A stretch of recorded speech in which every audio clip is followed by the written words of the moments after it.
कैसे चुना जाता है प्रोटेम स्पीकर और इस बार कांग्रेस का दावा क्यों मजबूत है, ये मैं इस वीडियो में आपको बताऊंगी। लेकिन उससे पहले अगर अभी तक आपने न्यूज़ 18 इंडिया के यूट्यूब चैनल को सब्सक्राइब नहीं किया है तो तुरंत सब्सक्राइब करें और हमें कमेंट करके बताएं कि आपको हमारे वीडियोस कैसे लगते हैं। आपके कोई सुझाव हैं तो वो भी आप हमें दे सकते हैं। 18वीं लोकसभा का पहला सत्र 24 जून से 3 जुलाई तक चलेगा। इस सत्र में नए लोकसभा अध्यक्ष का चुनाव भी होगा। सियासी गलियारों में स्पीकर के पद को लेकर के तमाम कयास लग रहे हैं। दावा किया गया है कि बीजेपी की अगुवाई वाली एनडीए सरकार स्पीकर का पद अपने पास रखेगी। जब तक स्पीकर का चुनाव नहीं हो जाता तब तक लोकसभा की कार्यवाही प्रोटेम स्पीकर संभालेंगे। ये गौर करने वाली बात है। यही नवनिर्वाचित लोकसभा सदस्यों को शपथ भी दिलाएंगे। अब सवाल ये खड़ा होता है कि प्रोटेम स्पीकर कैसे चुने जाते हैं, संविधान में क्या कहा गया है इसको लेकर के ये हम समझते हैं।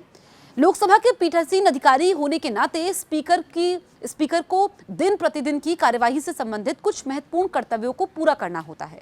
भारतीय संविधान के अनुच्छेद 94 में कहा गया है कि जब भी लोकसभा भंग होती है स्पीकर तब तक अपना पद नहीं छोड़ेंगे जब तक कि भंग होने के बाद लोकसभा की पहली बैठक नहीं हो जाती।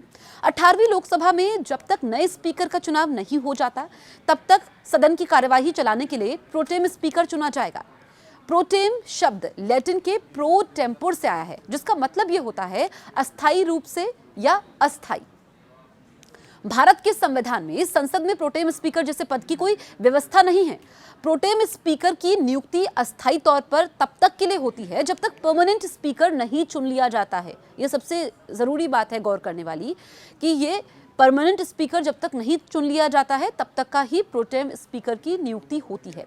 संविधान में भले ही प्रोटेम स्पीकर के पद का उल्लेख नहीं है, पर संसदीय कार्य मंत्रालय की आधिकारिक पुस्तिका में अस्थायी अध्यक्ष को नियुक्ति और शपथ ग्रहण के बारे में बताया गया है। संसदीय कार्य मंत्रालय की हैंडबुक में कहा गया है कि जब नई लोकसभा से पहले स्पीकर का पद खाली हो जाता है तो स्पीकर का कर्तव्य एक सदस्य द्वारा निभाया जाता है। जैसे राष्ट्रपति द्वारा इस उद्देश्य के लिए स्पीकर प्रोटेम के रूप में नियुक्त किया जाता है। हैंडबुक के अनुसार आमतौर पर सदन के सबसे वरिष्ठ मेंबर, यानी कि जो मेंबरशिप के जो वर्षों की संख्या के आधार पर जो सबसे वरिष्ठ मेंबर है, इस उद्देश्य के लिए चुने जाते हैं। हालांकि कुछ एक्सेप्शंस भी इसमें हैं। प्रोटेम स्पीकर का मुख्य काम नए सांसदों को शपथ दिलाना।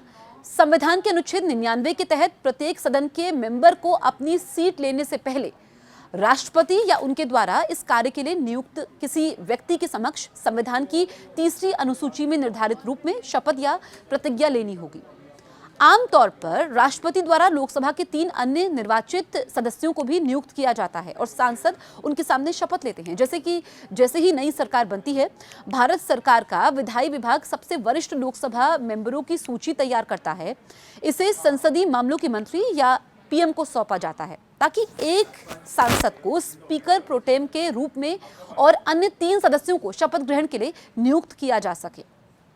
अगर संसदीय कार्य मंत्रालय के हैंडबुक के मुताबिक चले तो प्रोटेम स्पीकर के पद पर कांग्रेस का दावा बनता है। कांग्रेस के सांसद कोडिकुनिल सुरेश 18वीं लोकसभा के सबसे वरिष्ठ मेंबर है।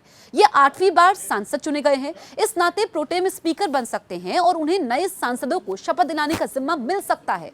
2019 की अगर हम बात करें तो 2019 में मेनका गांधी सबसे वरिष्ठ मेंबर थी, लेकिन कुछ असुविधा के चलते वो प्रोटेम की जिम्मेदारी नहीं ले पाई थी। इसके बाद वीरेंद्र कुमार को प्रोटेम स्पीकर बनाया गया था, जो 7वीं बार सांसद चुने गए थे।